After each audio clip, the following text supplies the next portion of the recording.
Distinguished speakers, participants, ladies and gentlemen. On behalf of the co-organizers, I would like to express our sincere thanks to the speakers for taking time to share with us their expert views and insights on cognitive warfare in the Russia-Ukraine conflict.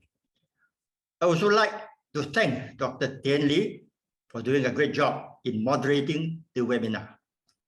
And I hope the participants have gained a better understanding of cognitive warfare and how it has shaped the global perception of the Russian-Ukraine conflict. The Russian-Ukraine conflict has demonstrated to us how a 21st century hybrid war plays out in a world that is hyper-connected digitally and highly globalized economically. There are important lessons to be learned from the Russian-Ukraine conflict, which is a typical hybrid war. And one of the lessons we learn is the importance of cognitive warfare. In a cognitive war, human mind becomes the battlefield. The aim is to change not only what people think, but how they think and act. It is also a battle to win the hearts and minds of the people in which the spatial and temporal dimensions are diffused. There's no spatial and temporal limits in cognitive warfare, as information transcends national boundaries. And often, the cognitive war takes place long before military operations and continues even after the war ends.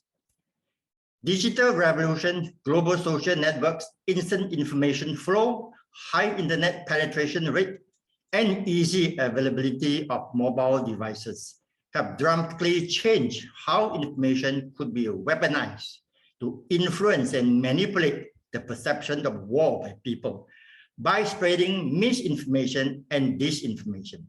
Photographs and videos taken with smartphones or other digital devices could be easily doctored or edited to turn such information into fake news, to transform the understanding and interpretation of a situation so that the object of influence will make judgments in favor of the influencer. Ladies and gentlemen, since the outbreak of the Russia-Ukraine conflict on February 24th, we have witnessed how a cognitive warfare, as what I described above, have been in full play. In fact, the US was quick to learn from the cognitive warfare in the Russia-Ukraine conflict. According to a recent AP News report, US Army trainers are already using lessons learned from the Russia's war against Ukraine as they prepare soldiers for future fights against America's major adversary. At an Army exercise at the National Training Center in California, US Army Secretary Christine Wormuth said the whole US Army is really looking at what's happening in Ukraine and trying to learn lessons. She pointed out that the Russian-Ukraine experience is a powerful illustration for US Army on how important the information domain is going to be. Besides weaponizing information to support their military operations, the more important issue fought by Russia and Ukraine in the cognitive domain is the justification for the war. Russia claimed that it was forced to take military actions against Ukraine because of the security threat posed by Ukraine's wanting to join NATO and to denazify Ukraine. However, Ukraine deemed Russia's military action as an invasion, which is a blatant violation of its sovereignty under the UN Charter. The cognitive warfare in the Russian-Ukraine conflict has shown the importance of non-state actors such as Facebook, Twitter, Instagram, and Google in the cognitive warfare. Printed copy of newspapers does not know the preferences and locations of the readers.